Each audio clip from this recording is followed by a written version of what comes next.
Right now we have on the phone Nicole Hartman. She joins us to talk about All Embrace Ministry. It's a perfect fit for this month dedicated to pregnancies and infant loss. And thank you so much for being with us, Nicole. Thanks for having me.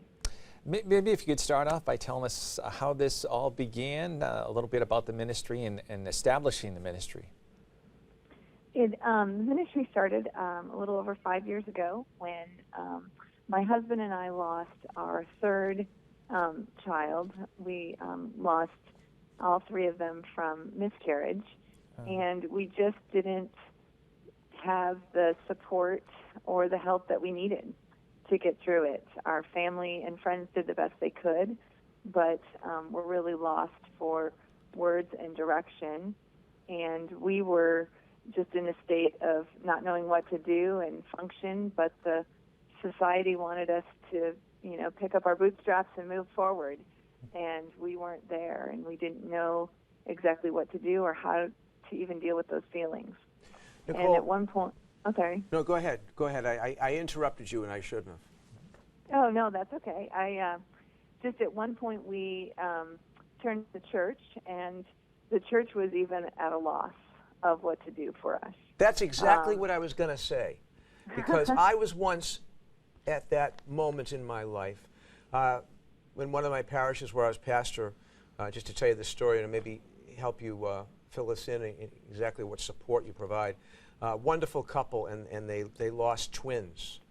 And, I just didn't know how to help them. I wanted to help them, but I just was at a loss myself. And just to fast forward to the end of the story, God blessed them with another set of twins who are perfectly fine. Mm-hmm. I think they're about 10 years old now. But what can you do for a parish community, for a pastor, for family and friends to help people in that kind of situation? Really, that's one of the main missions of Embrace, is to educate and to give people the tools to minister to these families.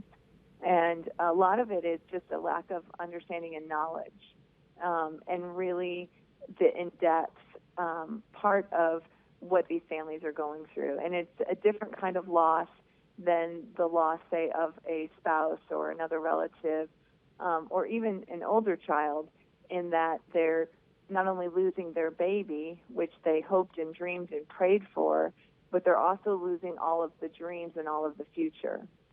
And so in that process, we give clergy tools and lay ministers tools on the right words to say, because we all want to say something, and most of the time, unfortunately, when people deal with families with this type of loss, we say not the right things.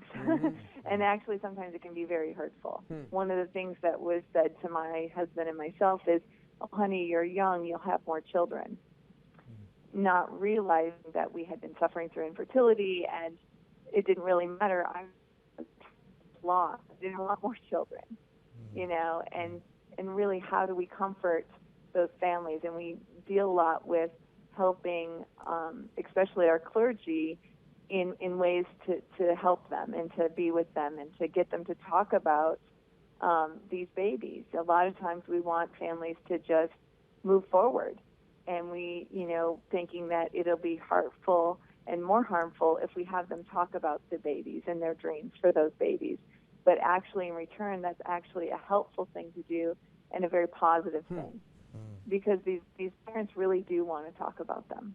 And it's important to encourage them, to name them, that they are an integral part of their family. And now they have a beautiful baby in heaven that's interceding for them, and really helping them see that integration of that child into their life. I know you're in the Atlanta area, Nicole, but maybe could you tell us if you just serve in the Atlanta area, or are there plans to serve other areas as well? Currently, we have been having charters throughout the country. We have a charter, an established charter in Central California now, that services pretty much the whole central part of California, and they do a phenomenal job out there. We started that charter last fall, and went out and did some major training with all their clergy and so forth in the spring. So they're up and running and going full bore out there. And then we have other dioceses within the United States that have been contacting us, and we're working with them on establishing charters in their own diocese as well.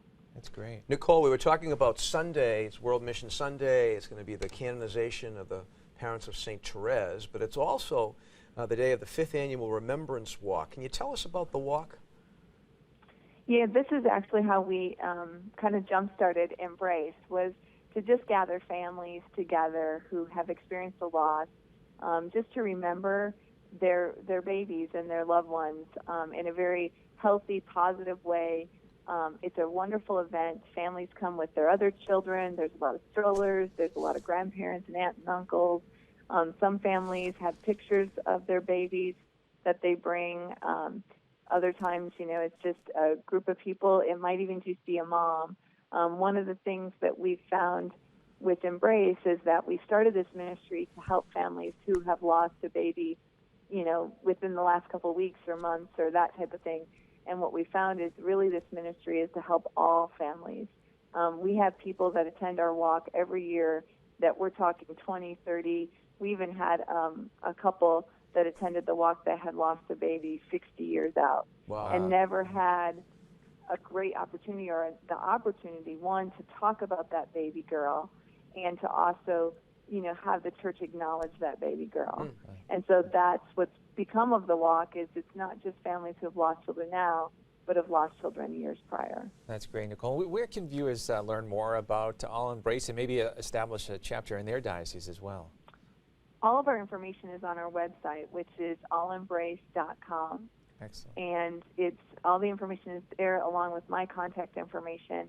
If you're interested in starting a chapter in your parish or in your diocese, so please give me a call. I'd love to talk with you more individually about it, but it's also spelled out there on the steps to start your own charter. Mm-hmm. Thank you so much, Nicole, for being with us today. We wish you all the best in moving forward and for the walk as well. Thank you so much, and thanks for your time today. Okay, Nicole, God bless. Thank you. Bye. God bless.